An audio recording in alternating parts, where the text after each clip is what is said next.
Με την Άννα Διαμαντοπούλου λοιπόν.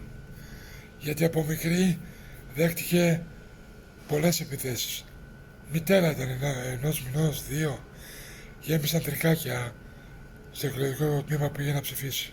Συγγνώμη που δεν ρώτησε το Θεό μας πότε θα κυοφορήσει ή τον Πρωθυπουργό πότε θα προκηρύξει εκλογές. Με την Άννα, γιατί ακόμα και τώρα την κατηγορούν ότι είναι δεκανίκη του Μητσοτάκη. Δεν έχουν βέβαια να πούν κάτι άλλο. Αν ήταν δεκανίκη του Μητσοτάκη, δεν θα μπορούσε να γίνει υπουργός. Όταν ο έξυπνος πρωθυπουργός αλωνίσει το κέντρο, άνετα. Δεν έγινε όμως ποτέ. Ο υποψήφιος πρόεδρος Πασόκ και δήμαρχος Αθηναίων δεν παραδέχτηκε δημόσια ότι ναι, πήγα στο γραφείο της και μου είπε θα με στηρίξει και τον στήριξε. Άρα αυτή η καραμέλα κούρασε. Δηλαδή το απάντησε 100 φορές. Πόσο ακόμα.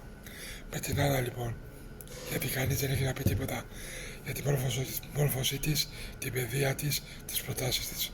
Ήδη μία πρόταση από το στεγαστικό την τσίψε ο έξυπνος πρωθυπουργός και μία πρότασή της για την ενότητα την τσίψε ο Γάρης ο Δούκας, που είπε την επόμενη μέρα αν εκλεγώ θα καλέσω τους 5 συνυποψήφιους να συνεννοηθούμε για τους άξονες της κυβερνητικής πολιτικής του Πασόκ. Με την Άννα λοιπόν, γιατί και ο άντρας της και ο γιος της έχουν μείνει απ' έξω, είναι από πίσω, δεν ενόχλησαν ποτέ. Με την Άννα λοιπόν, γιατί τόσα χρόνια δεν ακούστηκε ποτέ το όνομά της σε ένα σκάνδαλο, σε μία μίζα, σε μία κακή στιγμή της χώρας που αφορά κακοδιαχείριση και το οτιδήποτε μεμπτό.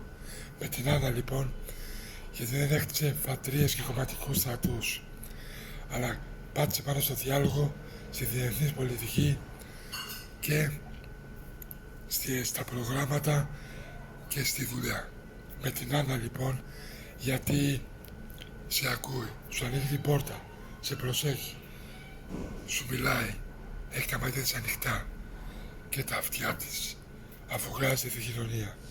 Με την Άννα λοιπόν και ως γυναίκα, γιατί μία γυναίκα νοικοκυριεύει το σπιτικό μας και μία γυναίκα ήρθε η ώρα να νοικοκυρέψει το κράτος μας και τη χώρα μας. Με την Άννα λοιπόν, έλα να ψηφίσεις. Μόνο μη φύγεις αν δεις συνοστισμό, θα είναι μεγάλο λάθος. Με την Άννα λοιπόν, για μια νέα εποχή, 21ος αιώνας με μεταρρυθμίσεις. Με την Άννα, η ώρα της Άννας.